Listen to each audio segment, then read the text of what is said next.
Olá pessoal, seja bem-vindo à segunda aula aqui do curso, tá? Nessa aula daremos continuidade aí à resolução de questões de concurso sobre a linguagem Java.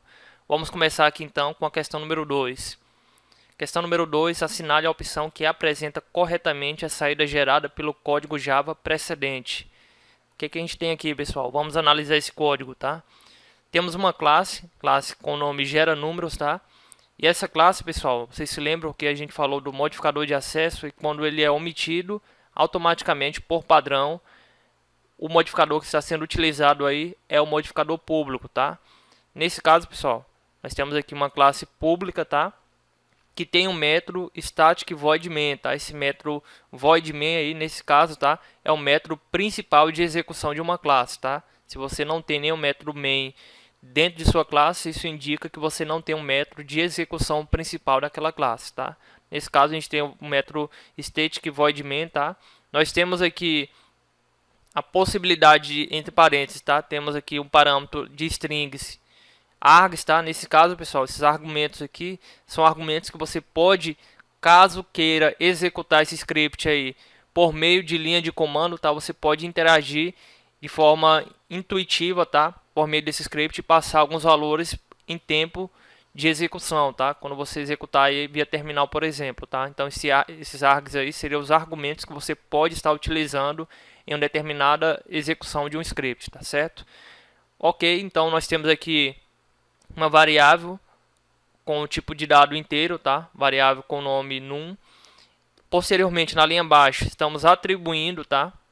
Perceba que o igual ele é um operador de atribuição, estamos atribuindo o valor 36 a ela. E abaixo a gente tem um for, tá, pessoal? Um for ele é um laço de repetição. O que ele está dizendo, tá? Ele vai fazer um laço de repetição na variável i. Começa inicializando ela com 0, tá? Enquanto o i for menor que o num, ou seja, enquanto o i for menor que 36, quando atender isso aí, ele executa no final, ele incrementa o i, tá? Esse mais seria o operador de incremento, tá? Pós-incremento, tá certo? Porque o pré-incremento ele viria antes do i, tá? Mais i, mas nesse caso é pós-incremento, tá? Então ele vai fazer tudo que tiver abaixo e depois que ele vai incrementar em mais um, tá? Nesse caso, o valor de i. E aí perceba que dentro do for, pessoal, a gente tem aqui uma condição, tá? Qual que é a condição? Eu vou multiplicar o i vezes i, tá? E vou verificar se esse valor ele é maior ou igual a num, tá? Quando isso acontecer, o que vai acontecer, pessoal? Eu vou utilizar um break, tá? E o break, se você não se lembra, é um comando que ele vai interromper todo o laço de repetição, tá? Inclusive, quando ele cair aqui, ele vai sair do laço de repetição, ele sai do if também e ele nem executa abaixo, tá? A linha system.out.println, porque essa linha, perceba que ela está dentro do for, tá certo? Recapitulando, pessoal, o que a gente tem aqui então? Nós temos um caso de uma questão aí que trabalha com lógica de programação, tá? Nesse tipo de questão, pessoal, se você conhece o mínimo ali de algoritmo, o mínimo de lógica de programação, você sabe que é necessário fazer o que, pessoal? O teste de mesa para esse tipo de questão, tá? Porque senão você corre o risco de errar um tipo de questão como esse, tá? Que não é uma questão complicada, mas é uma questão trabalhosa, tá? Se você então acaba chutando esse tipo de questão, corre risco de acabar errando aquela questão, tá?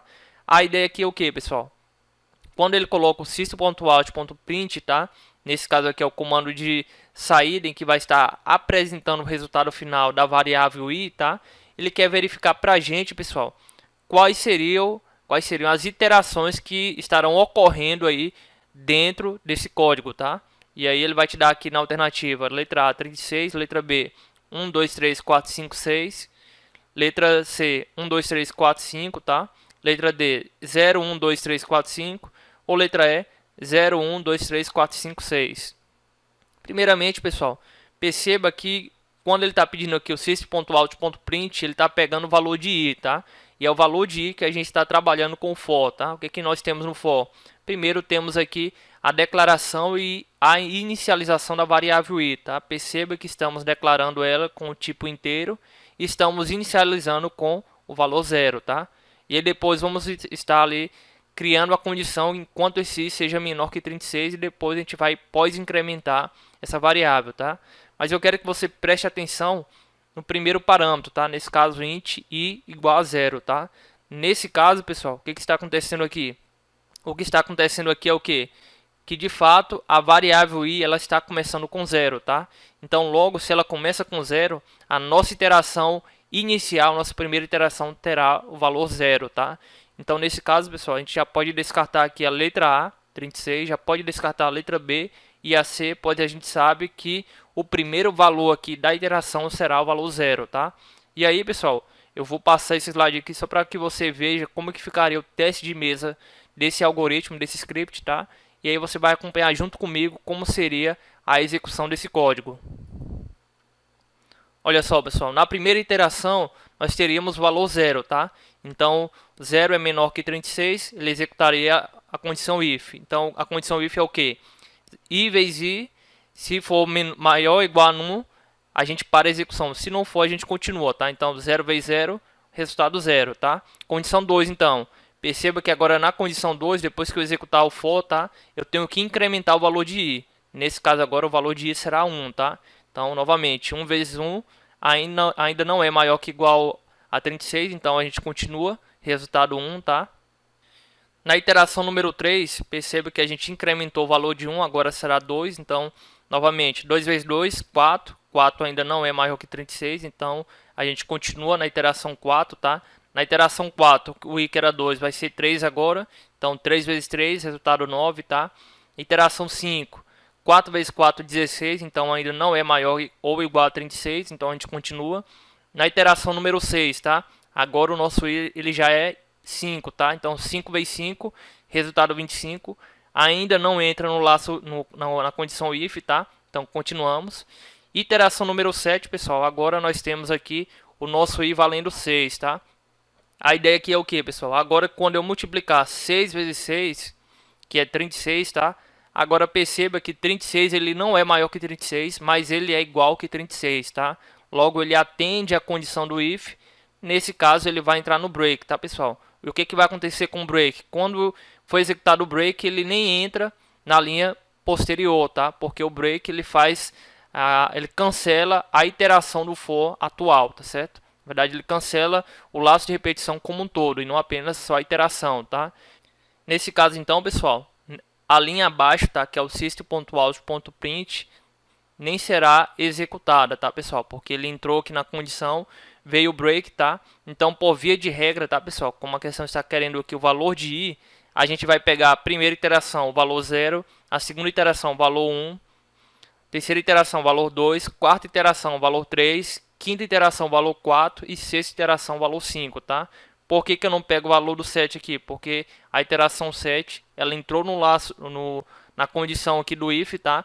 E executou o comando break, logo a gente não foi na linha posterior, tá certo? Então nesse caso, pessoal, o gabarito correto aqui, a saída correta é 0, 1, 2, 3, 4, 5, tá? Portanto, gabarito a letra D, tá? Se a gente não tivesse aqui esse break, tá, pessoal? Aí sim a gente poderia marcar aqui a letra E como gabarito, mas como nós temos, tá? Questão número 2, então, gabarito a letra D.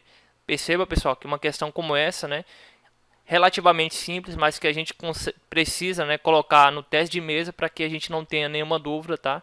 E é um tipo de questão também que cai bastante em concurso público. Questão número 3. Java disponibiliza operadores aritméticos e relacionais para uso. Nesse sentido, considere as 3 situações caracterizadas a seguir. Item 1. Avaliar o valor do operador W e após incrementar em uma unidade. Item 2.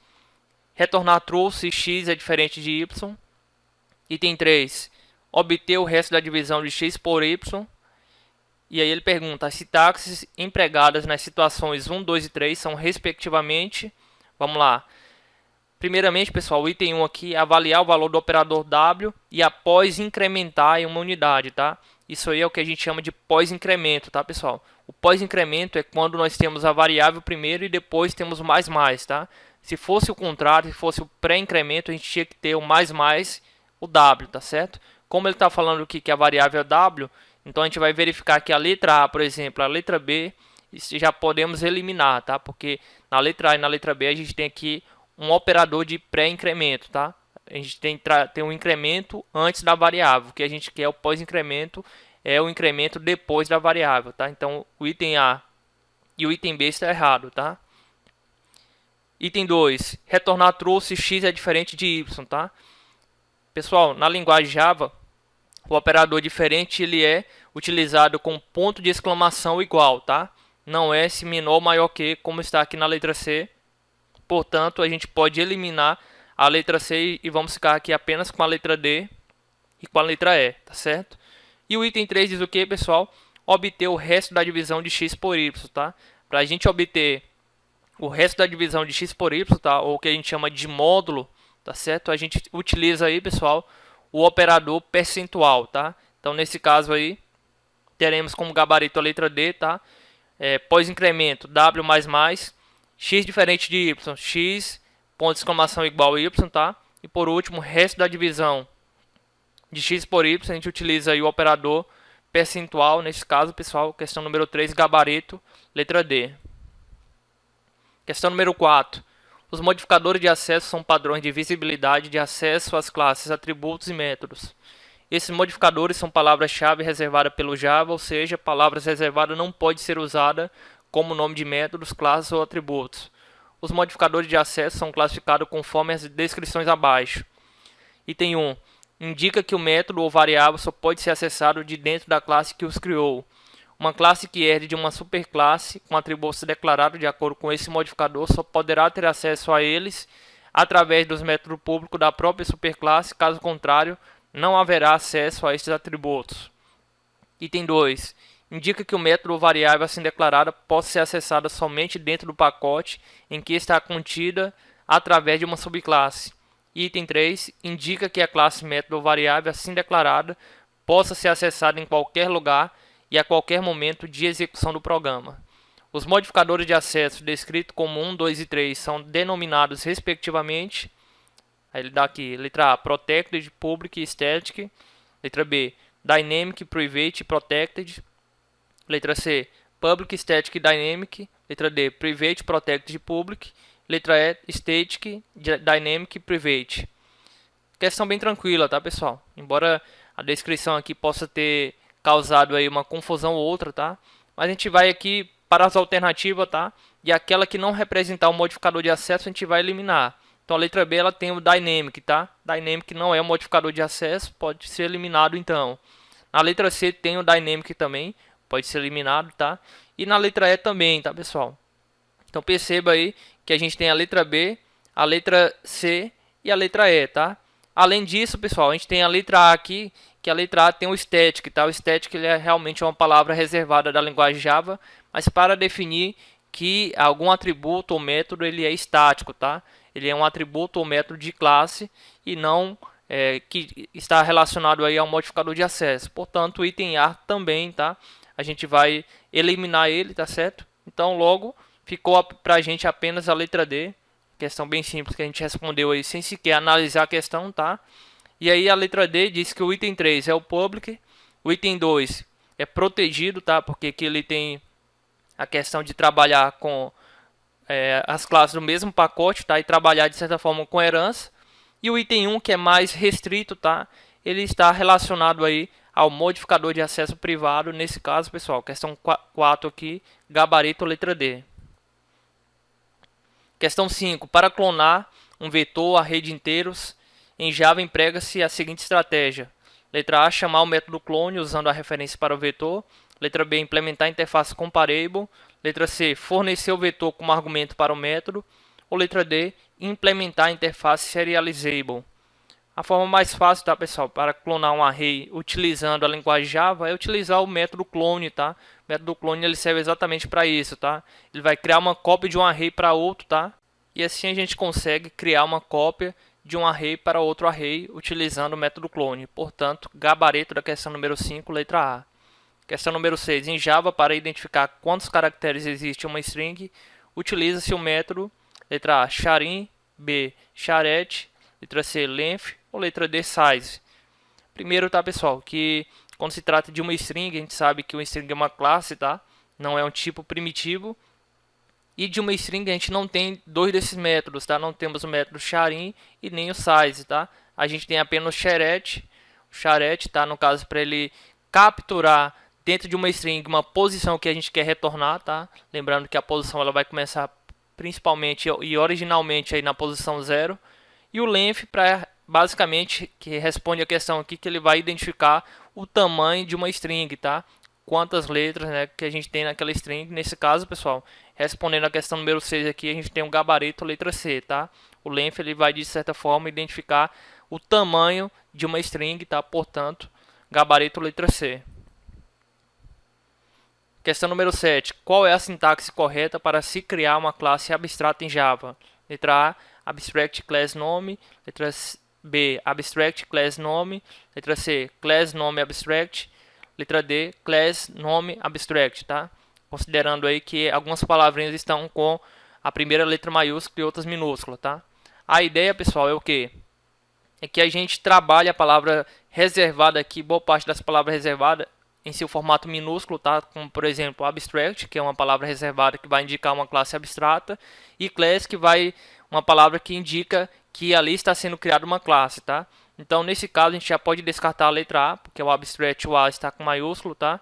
Podemos descartar também a letra D, o class, o C está maiúsculo, tá? A gente vai ficar, então, entre a letra B e a C, e a ideia é o que, pessoal? É que a gente tenha um nome, se é uma classe abstrata ou não, sendo que a palavra abstrata ela tem que vir precedida a class, tá? Ou seja, o que está na letra B, tá? Nesse caso, eu estou dizendo que eu estou criando uma classe abstrata com o seu nome, né? Que é nome, tá? Então, para isso, eu tenho que colocar a palavra reservada abstract antes da palavra class, tá? Nesse caso, gabarito da questão 7, letra B. Questão 8. Assinale a linha em Java que não apresenta erro de sintaxe. Letra A, retorne int salário. Letra B, retorne salário. Letra C, retorne int salário com I maiúsculo, char nome. E letra D, retorne char nome. A ideia, tá, pessoal? Isso aqui é uma questão bem simples, tá? Quando a gente tem algum método que oferece a possibilidade de ter retorno, ou seja, é um método que não tem a palavra reservada void, a gente pode retornar um valor para aquele método, tá? E quando eu faço isso, eu vou retornar apenas o valor, tá? Eu não preciso retornar também o seu tipo de dado específico, como está aqui na letra A, na letra C e na letra D, tá? Quando então eu vou retornar algo de um método, eu retorno apenas o seu valor. Nesse caso, eu utilizo apenas uma variável, tá? Portanto, a sintaxe correta aqui é o que está na letra B, retorne salário. Questão número 9. Os tipos de float double em Java são destinados a armazenar números reais. Certo ou errado, pessoal? É exatamente isso, né? A gente viu isso em tipo primitivos, tá? Lembrando que o double ele tem uma capacidade de armazenamento maior do que o float, tá certo? Mas a questão 9 está correta, tá? Então, gabarito da questão 7, letra B. Gabarito da questão 8, letra B. E questão 9, correta. Questão número 10. As instruções if e switch são tipos de instruções de repetição utilizadas pela linguagem Java. Certo ou errado, pessoal? Errado, tá? If e switch são instruções de seleção e não de repetição. Portanto, questão 10 está errado. Questão 11. Na linguagem de programação Java, um array é um tipo de dado elementar e para que um elemento seja referenciado, basta especificar o número de posição do elemento no array. Certo ou errado, pessoal? Errado, tá? Questão de tipo de dado elementar tem a ver com tipo de dado primitivo, tá? E a gente viu que o array, na verdade, ele é um tipo de dado, né? Uma extensão de tipo de dado que permite com que a gente trabalhe aí com valores compostos, tá? Mas valores que sejam homogêneos do mesmo tipo de dado, tá? Mas um array ele não é um tipo de dado elementar, portanto, a questão 11 está errada. Questão 12. O método main usa o parâmetro string args, tá? Que é o que a gente comentou. Abre e fecha colchete, que possibilita a execução do programa com passagem de parâmetro pela linha de comando. É exatamente isso, tá, pessoal? Quando você vai executar ali um código utilizando a IDE, você não consegue perceber, né, que primeiramente o código ele é compilado utilizando JavaC e depois você vai executar o código que foi compilado, tá? Mas a ideia é que se você faz isso via terminal, você consegue muito bem utilizar ali a execução de um código por meio do terminal e aí com isso, tá, utilizando o string args, que é um parâmetro dentro do método main, você consegue passar parâmetros dentro do código de execução no terminal, tá? Portanto, a questão 12 está correta. Questão 13. Na programação orientada a objeto, a habilidade de estender de mais de uma classe é conhecida como herança múltipla. Na linguagem de programação Java, há uma restrição para se utilizar a herança múltipla. Sendo assim, em Java, a herança múltipla só é permitida para... Letra A, classe. Letra B, atributos. Letra C, métodos. Letra D, interface. Ou letra E, permissões. Olha só, pessoal, uma questão como essa aí, questão bem simples, tá? Embora mal elaborada, tá? Porque a gente sabe que a linguagem Java ela não possui herança múltipla, tá? Ou seja, uma classe pode herdar de mais de uma classe, tá? Isso a gente não é possível utilizando a linguagem Java, né? O que a gente chama de herança múltipla. Mas para contornar, pessoal, o que a gente chama de herança múltipla, tá? Para a gente contornar isso aí, a gente pode fazer o quê? A gente pode implementar interfaces, tá, pessoal? E aí, diferentemente de classe, que eu posso herdar apenas uma, em interface eu posso implementar diferentes interfaces, tá? Então a ideia é que você pode utilizar para contornar a herança múltipla é o que? É a utilização da implementação de interface, tá? É entre aspas o que a questão quis perguntar. Portanto, a questão 13 aqui, o gabarito é a letra D. Pessoal, finalizando essa aula aqui, tá? A gente respondeu mais algumas questões, a gente vai dar continuidade na próxima aula, tá? Até a próxima aula, então.